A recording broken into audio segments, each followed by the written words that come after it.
नमस्कार मित्रों, आज हम चर्चा करेंगे भारत के प्रायद्वीपीय पठार के पर्वत एवं पर्वतमालाएं। जैसा कि मैंने कल आपको प्रायद्वीपीय पठार के बारे में बताया था, उससे आगे के कुछ महत्वपूर्ण बिंदु जो कल छूट गए थे उनके विषय में आज चर्चा करेंगे। आप देख रहे हो ये मानचित्र जो है प्रायद्वीपीय पठार की भौतिक संरचना वाला।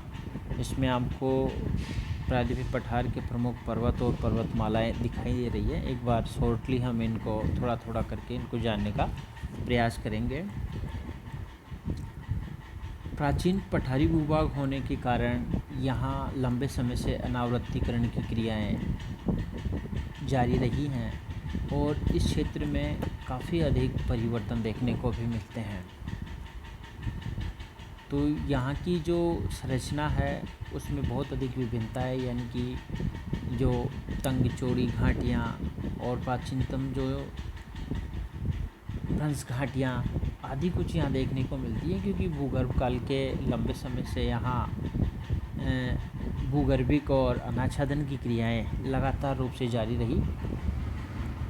अब हम एक एक करके देखते हैं। सबसे पहले हम देखते हैं विंध्याचल श्रेणी का हम वर्णन करेंगे। यहाँ सबसे पहले विंध्याचल श्रेणी, जैसे कि आप जानते हो, इसका विस्तार जो है नर्मदा नदी के सहारे पश्चिम की ओर से हम देख सकते हैं कि गुजरात में लगभग सतमाल पहाड़ियों से ये आरंभ हो करके और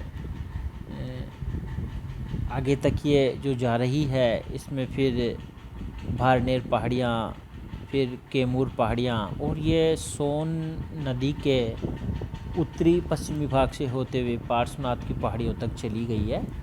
और वैसे देखा जाए तो ये जो विंध्याचल पहाड़ियाँ हैं ये नर्मदा नदी के उत्तरी भाग में स्थित हैं और गुजरात से लेकर के लगभग उत्तर प्रदेश के मिर्ज़ापुर ज़िले तक इनका विस्तार है। यानी यह गुजरात से आरंभ होती हैं तो यह पूर्व की ओर और फिर थोड़ा मध्य प्रदेश में जाने के बाद में थोड़ा उत्तर पूर्व की ओर ये मुड़ जाती हैं। विंध्याचल श्रेणी की हम जो चर्चा कर रहे हैं, ये पर्वतमाला विंध्याचल जो है ये भारनेर, कैमूर और पार्श्वनाथ पहाड़ियों का एक समूह है। ये मालवा बघेलखंड पठारों के दक्षिण भाग में, जैसा कि हमने पहले जिक्र किया था कि मालवा का पठार, बुंदेलखंड जो बघेलखंड जो है ये उनके दक्षिण भाग में स्थित है। विंध्याचल पर्वत की जो औसत ऊंचाई है वह लगभग 900 मीटर है। ये उत्तर भारत को दक्षिण भारत से अलग करता है। सबसे महत्वपूर्ण बात यह है कि विंध्याचल जो श्रृंखला है वह उत्तर और दक्षिण भारत को अलग करने वाली प्रमुख श्रृंखला है। और एक सबसे महत्वपूर्ण बात यह है कि विंध्याचल जो है ये भारतीय जल विभाजक का भी अनुसरण करती है। विंध्याचल के अलावा राजस्थान में अरावली पर्वत से होने के बाद में अब जल विभाजक का जो कार्य है ये विंध्याचल के द्वारा ही किया जाता है। अर्थात विंध्याचल पर्वत या विंध्याचल श्रेणी जो है वहाँ से जल विभाजन विंध्याचल के जो उत्तरी भाग का पानी है वह यमुना और गंगा नदियों में मिलकर के बंगाल की खाड़ी की ओर चला जाता है। और इससे जो नीचे का जल बहाव क्षेत्र है वह कुछ मात्रा में नर्मदा और तापी नदियों के द्वारा आप देखते हो कि यह अरब सागर की ओर भी आता है। तो भारतीय जल विभाजक का ये अनुसरण करती है। दूसरी बात यह है कि विंध्याचल पर्वत जो है नर्मदा नदी की दरारी घाटी का एक खड़ा भाग है। ये भी एक महत्वपूर्ण भाग है।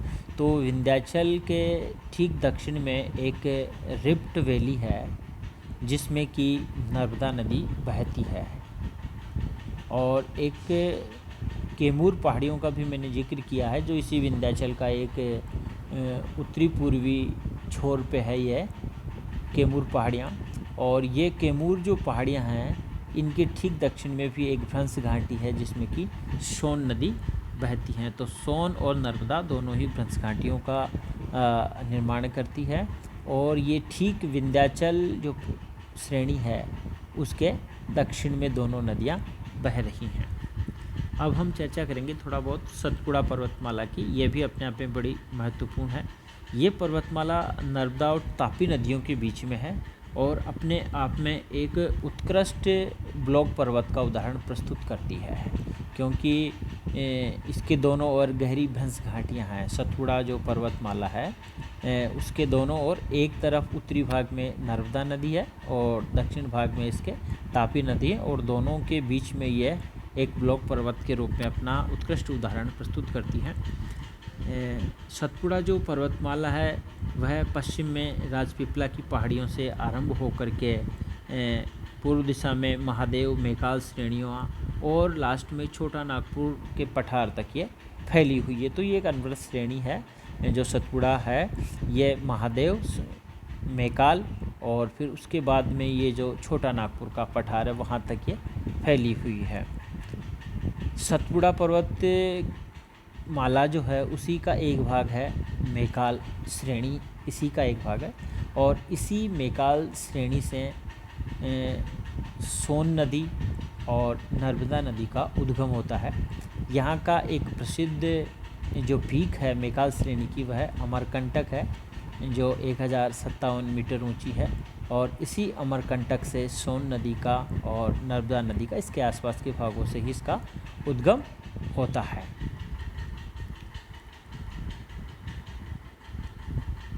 ये दूसरी इससे की जो महत्वपूर्ण श्रृंखला है इस सतपुड़ा पर्वत की वह महादेव श्रेणी है, और महादेव श्रेणी की सबसे महत्वपूर्ण बात यह है कि यहाँ एक इस श्रेणी की सबसे ऊंची चोटी धूपगढ़ इसी में स्थित है। महादेव पर्वत श्रृंखला जो है उसमें धूपगढ़ जो 1350 मीटर ऊंची है, और ये धूपगढ़ जो है उसके पास में ही एक पचमढ़ी नाम का स्थान जो मध्य प्रदेश का प्रमुख स्वास्थ्यवर्धक स्थान है और पर्यटन की दृष्टि से भी काफ़ी ये चर्चित है।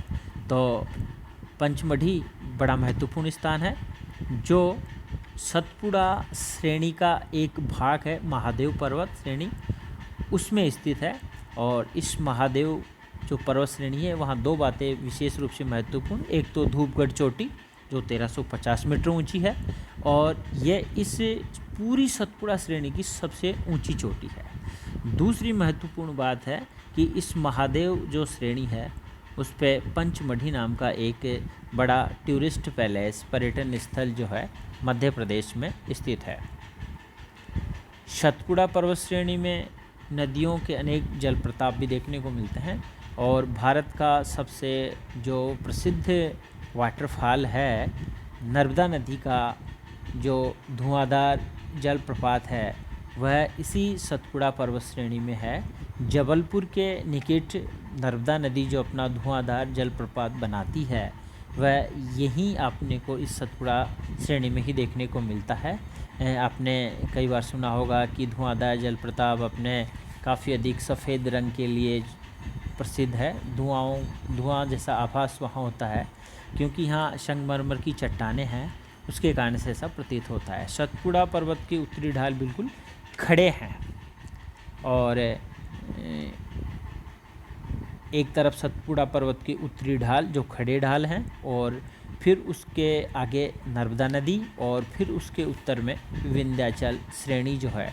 तो विंध्याचल के खड़े ढाल दक्षिणी भाग के विंध्याचल के दक्षिणी भाग जो खड़े ढाल वाले हैं और सतपुड़ा जो पर्वत श्रेणी है उसके उत्तरी ढाल बिल्कुल खड़े ढाल वाले हैं, और इन दोनों के बीच से नर्मदा नदी बह रही है और ये एक भ्रंश घाटी में बहती है। नर्मदा की एक खास बात यह है कि यह प्रायद्वीपीय जो प्रदेश है या प्रायद्वीपीय पठार है अपना दक्षिण भारत का, उसके मूल ढाल जो है उसका दक्षिण पूर्वी भाग में है उसका मूल ढाल जो है, लेकिन नर्मदा का जो ढाल है वह उसके विपरीत है और नर्मदा नदी अपने जल को दक्षिण पूर्व में नहीं ले जा कर के इसका जो जल है वह पश्चिम की ओर आता है। तो ये एक बड़ी महत्वपूर्ण बात है इस टॉपिक में। इसके बाद हम चर्चा करते हैं इसी प्रायद्वीपीय पठार में जो अन्य पहाड़ियाँ जैसे अरावली पहाड़ी। पहले हमने देखा विंध्याचल पहाड़ियाँ और फिर सतपुड़ा पर्वतमाला का हमने जिक्र किया। अब हम देखेंगे अरावली पहाड़ियाँ। अरावली के बारे में जैसा कि आप जानते हो कि हमारे अभी हम जिस जगह रहते हैं बनेड़ा फिलवाड़ा गवर्नमेंट कॉलेज जो हमारा है ये भी अरावली पहाड़ियों पे ही अवस्थित है। हमारे जो कॉलेज का परिसर अभी चल रहा है, ये आप देख सकते हो कि अरावली की पहाड़ियों पे बना हुआ है। ये श्रेणी राजस्थान, जो अरावली श्रेणी है, ये राजस्थान में लगभग गुजरात से लेकर के दिल्ली तक लगभग 800 किलोमीटर की लंबाई में ऑब्लिक रूप से फैली हुई है। मोटी मोटी दृष्टि से देखा जाए तो इसके दक्षिण भाग में इसकी ऊंचाई और चौड़ाई इसकी ज़्यादा है। और यहाँ सबसे ऊंचा जो दक्षिण भाग में इसका जो पीक या शिखर है, वह गुरु शिखर है, जो 1722 मीटर ऊंचा है।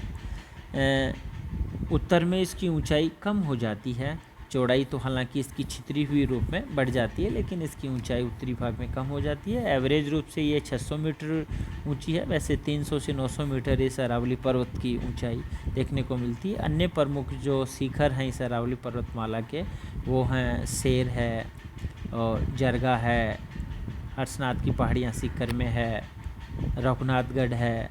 ये इस प्रकार से कुछ इसके अन्य पीक हैं। अरावली पर्वतमाला जो है, ये भी भारत में वाटर डिवाइड लाइन के रूप में काम करती है। ये अरावली पर्वतमाला के पश्चिम में जो प्रमुख नदी है वह लूनी नदी है, और पूर्वी भाग में आप इसके देखते हैं जैसे कि बनास है और माही है। हालांकि माही इसका उद्गम नहीं है, लेकिन बनास जो नदी है उसका उद्गम स्थल अरावली पहाड़ियों से ही है। ये देखते हैं।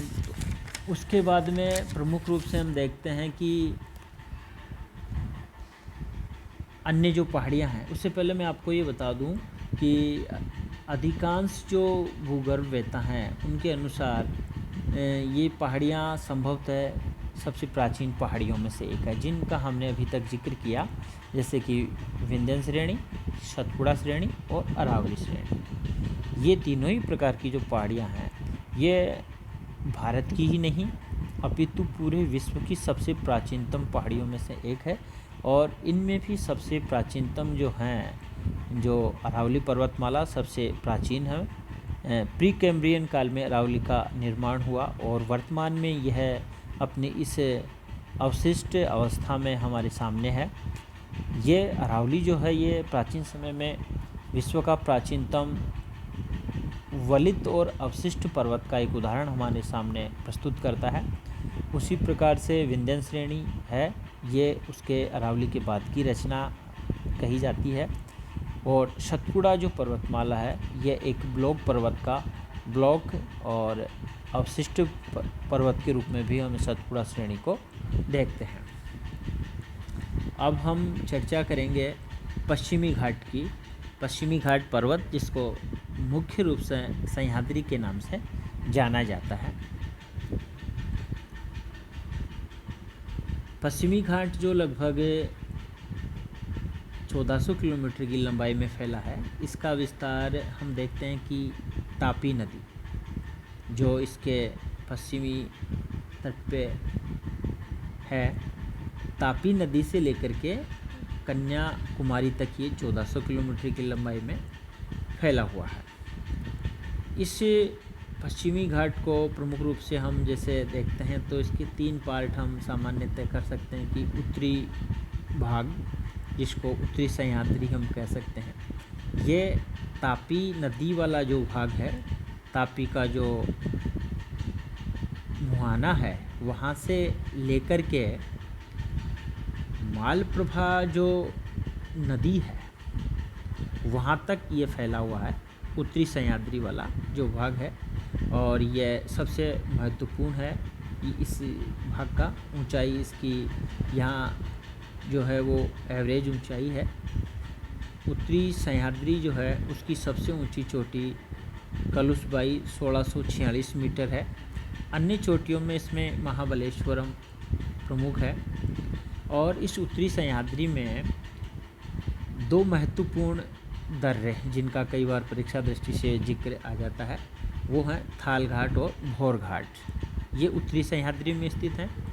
उत्तरी सह्याद्री जो है उसका विस्तार है वह तापी नदी के मुहाने से लेकर के मालप्रभा नदी के उद्गम तक माना जाता है। और ये लगभग 550 किलोमीटर की लंबाई में फैला है उत्तर से दक्षिण दिशा में। 2 दर्रे मैंने आपको बताए, थाल घाट और भौर घाट 2 दर्रे हैं इसमें। थालघाट जो दर्रा है ये मुंबई से कलकत्ता को मिलाता है, और भोरघाट जो दर्रा है वह मुंबई से पुणे को मिलाता है। दोनों प्रश्न परीक्षा दृष्टि से बड़े महत्वपूर्ण हैं। भारत के पश्चिमी घाट का हम वर्णन कर रहे हैं। पश्चिमी घाट को हमने सुविधा की दृष्टि से 3 पार्ट में देखा, वैसे एक करके भी हम देख सकते हैं। तो पश्चिमी जो घाट है उसका सबसे उत्तरी भाग जो है उसको उत्तरी सह्याद्री हमने कहा। उत्तरी सह्याद्री में मैंने बताया कि 2 दर्रे यहाँ के सबसे महत्वपूर्ण है। यहाँ की प्रमुख चोटी कलुषवई है, और यहाँ इस क्षेत्र से निकलने वाली नदी गोदावरी और कृष्णा नदियाँ यहाँ इसी उत्तरी सह्याद्री वाले भाग से निकलती है, और ये यहाँ से इस पश्चिमी भाग से निकल करके पूर्वी भाग की ओर बहती हैं, जो कि बंगाल की खाड़ी में जाकर के गिरती हैं। फिर हम देखते हैं मध्य सह्याद्री। मध्य जो सह्याद्री है ये लगभग 650 किलोमीटर लंबाई में है, और मालप्रभा जो नदी है वहाँ से लेकर के इसका जो भाग है वो नीलगिरी पहाड़ियों तक माना जाता है। नीलगिरी पहाड़ियों का जो आरंभ होता है वहाँ तक इसको माना जाता है। मध्य सह्याद्री में यह आ जाता है। मध्य सह्याद्री की खास बात यह है कि मध्य सह्याद्री का जो दक्षिणी भाग नीलगिरी पहाड़ियाँ हैं, वहाँ नीलगिरी नीचे वाला जो मध्य सह्याद्री का भाग है नीलगिरी पहाड़ियाँ, वहाँ पूर्वी घाट और पश्चिमी घाट दोनों आपस में मिल जाते हैं। इन दोनों का मिलन वहाँ हो जाता है, और इस मध्य सह्याद्री की जो मुख्य चोटियाँ हैं उनमें कर्नाटक की कुद्रेमुख 1892 मीटर जो ऊंची है, ये प्रमुख रूप से वर्णन करने योग्य है। दूसरा हम देखते हैं दक्षिणी सह्याद्री, यानी हम पढ़ रहे हैं पश्चिमी घाट, और पश्चिमी घाट के हमने 3 पार्ट कर दिए सुविधा की दृष्टि से, उत्तरी सह्याद्री, मध्य सह्याद्री और दक्षिणी सह्याद्री। दक्षिणी सह्याद्री नीलगिरी पहाड़ियों से आरंभ होकर के कन्याकुमारी तक जाती है, और ये भाग लगभग 300 किलोमीटर की लंबाई में फैला है। और दक्षिणी सह्याद्री जो है वह ऊंचाई की दृष्टि से सबसे अधिक है, इसकी ऊंचाई सबसे ज़्यादा है। यहाँ की जो प्रमुख चोटी है वह अनाईमुडी जो अन्नायमलाई की पहाड़ियों में स्थित है। दक्षिणी सह्याद्री में प्रमुख रूप से 3 पहाड़ियाँ जो प्रमुख रूप से आती हैं, जिसमें नीलगिरी है, अन्नामलाई और इलायची की पहाड़ियाँ प्रमुख रूप से है। यहाँ की दूसरी सबसे प्रमुख ऊंची चोटी है वो है दो बेटा, जो 2637 मीटर ऊंची है। तो ये हमने देखा भारत का पश्चिमी घाट, और अब हम चर्चा करेंगे भारत के पूर्वी घाट की। पूर्वी घाट और पश्चिमी घाट में प्रमुख रूप से जो बेसिक अंतर मैं आपको बता देता हूँ। पश्चिमी भारत का जो पश्चिमी घाट है ये अधिक ऊंचा है, ये अधिक सतत रूप से है। पश्चिमी घाट का जो पश्चिमी घाट भाग है वहाँ कालांतर में काफ़ी भ्रंश की घटनाएं हुई थी, और उसका पश्चिमी भाग नीचे बैठ गया था। वर्तमान में वहाँ जल का भराव है, और वह अरब सागर के नाम से जाना जाता है। यानी कभी अरब सागर में जो पानी भरा हुआ है वह भाग ऊपर उठा हुआ था, और वह भी पश्चिमी घाट से लगा हुआ ही था। पश्चिमी जो घाट है उसका पश्चिमी ढाल है वह एकदम खड़ा ढाल है, और उसका जो पूर्वी भाग है वह मंद ढाल वाला है। पश्चिमी घाट से प्रायद्वीपीय भारत की अधिकांश नदियाँ निकलती हैं, और ये पूर्व की ओर बहती हैं। ये इसकी प्रमुख विशेषताएं। अब हम देखेंगे पूर्वी घाट को। पूर्वी घाट जो है ये महानदी से लेकर के नीलगिरी की जो पहाड़ियाँ हैं वहाँ तक इसको माना जाता है, और ये लगभग 1300 किलोमीटर की लंबाई में फैला हुआ है। औसत ऊंचाई उसकी तुलना में इसकी कम है, लगभग ये 600 मीटर इसकी औसत ऊंचाई है। और दूसरी महत्वपूर्ण बात, जो पूर्वी घाट है वह कृष्णा और गोदावरी नदियों के आसपास में लगभग लुप्त हो जाता है। इनके डेल्टाई भागों में लगभग लुप्त हो जाता है, यानी कि गोदावरी नदी से लेकर के महानदी जो है उसके बीच में ये स्पष्ट रूप से देखने को मिलता है। और फिर कृष्णा नदी के दक्षिण भाग में भी ये आसानी से अच्छे से देखने को मिलता है, लेकिन कृष्णा और गोदावरी का जो भाग है उसके आसपास में ये लगभग लुप्त सा हो जाता है या इसकी छिटपुट पहाड़ियाँ हैं जिनकी ऊंचाई बहुत ही कम है। पूर्वी घाट वास्तविक जो पर्वतों के रूप में महानदी और गोदावरी के बीच के भूभाग में मिलते हैं, जैसा कि अभी मैंने आपको बताया था। दूसरी इसमें महत्वपूर्ण बात यह है कि पूर्वी घाट और पश्चिमी घाट दोनों नीलगिरी की पहाड़ियों में आपस में मिल जाते हैं, और पूर्वी घाट में ही जो आपने सुना होगा मेलागिरी एक श्रेणी है जो चंदन के वृक्षों के लिए जानी जाती है। ये परीक्षा की दृष्टि से महत्वपूर्ण प्रश्न है। पूर्वी घाट की ही सबसे जो ऊंची चोटी है, पीक है, उसका भी कई बार जिक्र आता है। यह महेंद्रगिरी और विशाखापट्टनम दो चोटियां यहाँ की प्रमुख रूप से हैं। विशाखापट्टनम ज़्यादा ऊंची है 1680 मीटर और महेंद्रगिरी 1501 मीटर ऊंची चोटी है। थोड़े से और तथ्य कुछ और बच रहे हैं जो हम अभी चर्चा करेंगे। अन्य विशेष आकृतियाँ क्या बचती है इसकी? नर्मदा घाटी, ये बड़ा महत्वपूर्ण है। नर्मदा एक भ्रंश घाटी है।